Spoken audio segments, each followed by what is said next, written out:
Hi, my name is Rachel, and this is Auxhart Gardening.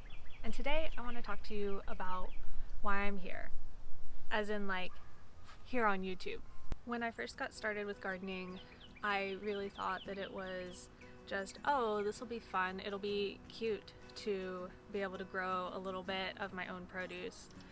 And as I got more and more involved with gardening, and looking into the different reasons that people garden, and then beyond that, kind of the food system that exists outside of home gardening, I came to realize that our agricultural system in the US and in many other places in the world is just fundamentally broken and working against not only us as consumers, but against the planet in general.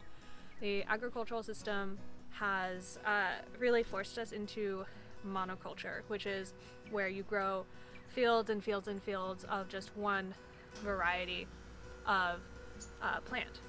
A good example of this being an issue is with bananas. A while back, I'm not sure how long ago, there was a virus that infected bananas, like the type of banana that we grow and that we see in the stores.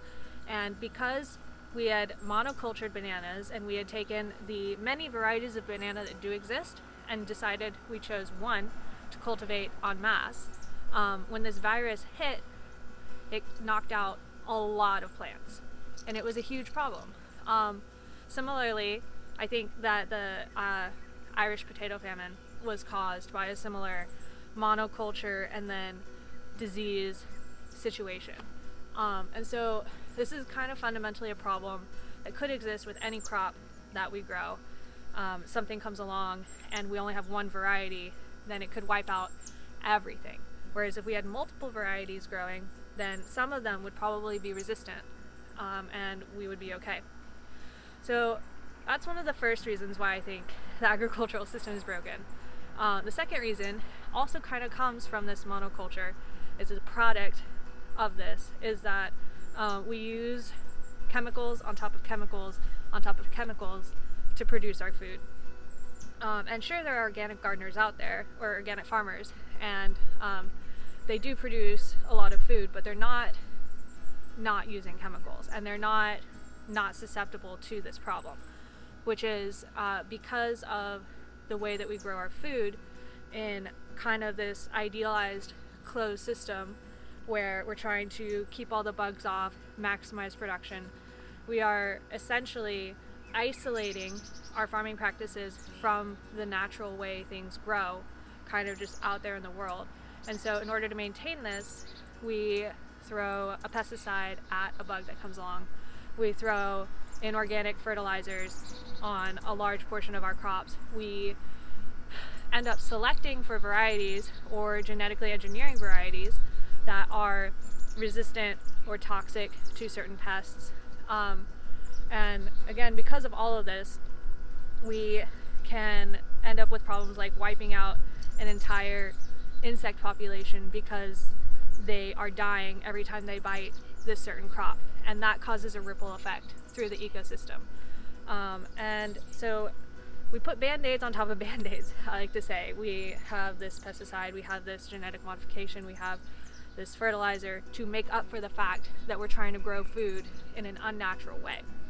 And so I feel like the system is really, really fragile, and that's not a good thing. So as I'm going forward in my journey with gardening, I'm realizing that it's more and more important to work against not only educating people about this system, but educating people such that the system can eventually be changed.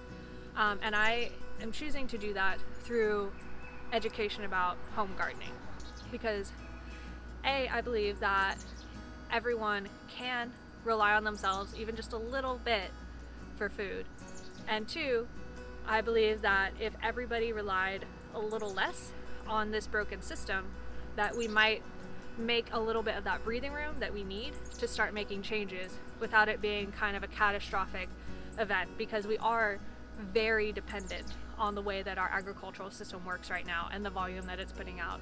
And so it's really, really hard to make substantial changes. So if everybody understood what was going on, understood that they could rely on themselves just a little bit, again, we might create some breathing room, some gap where there's room for error and room to make changes. And I'm very aware that I'm just one person on YouTube with a very small following, but I think that I can utilize this platform to make an impact, and I want to do that through education, primarily through education about home gardening, because I think a lot of people don't know where our food comes from, how it grows. I can educate about that.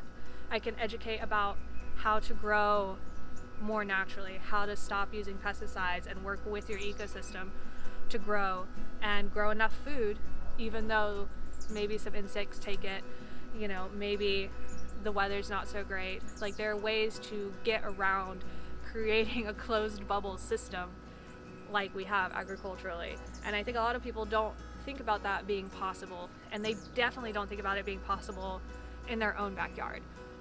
So I really want to start with education about that, and I want people to feel empowered to take control of their own food supply.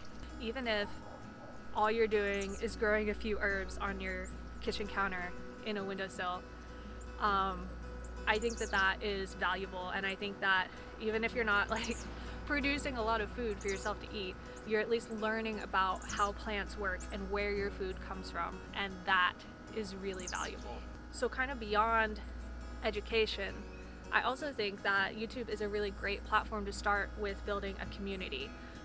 Any movement, any change that happens in the world mostly happens because a group of people got together with a shared idea and went forward to make a change.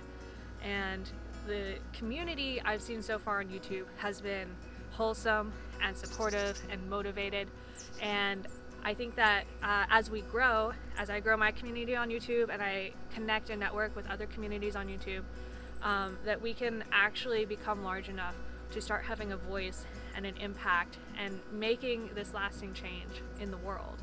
So I know it sounds a little corny, but I'm not here to get YouTube famous. I'm not here to make loads of money, although I would really love it if something like this could be my job. But I'm here on YouTube to make an impact and leave the world just a little better than it was before. Again, I know that sounds corny, but like, I really believe that I have that power and that you have that power with me and with this community. And this is also something kind of corny that YouTubers say all the time, but if you aren't subscribed yet to me, it would really make a difference if you did subscribe. I'm getting pretty close to that threshold that I need for YouTube to allow me to monetize, and starting an income like that would really help to give me more time to further this vision, because right now, you know, I have to work a regular job and survive that way, and if I could make my job teaching people about gardening and moving forward with this project of making a lasting change to the agricultural system, that would be a dream come true. So you subscribing helps me get just a little bit closer to that threshold and start on step one of making money, changing the world, basically. And if you're already subscribed, you're already somebody that comments on my videos, like, all of you are amazing, and you guys have given me the motivation to take this further than just hey, here's my garden, here's how I do stuff, and feel like, yes, maybe I can make a bigger difference in the world. So thank you if that's you, and thank you all for watching. I'll be back soon with some more videos. There's been quite a gap because we had about 10 days of rain. Meanwhile, everybody else who never gets snow got snow, so it's been just kind of a crazy week and a half. But hopefully I'll have some time to get out in the garden, shoot some more videos for you guys.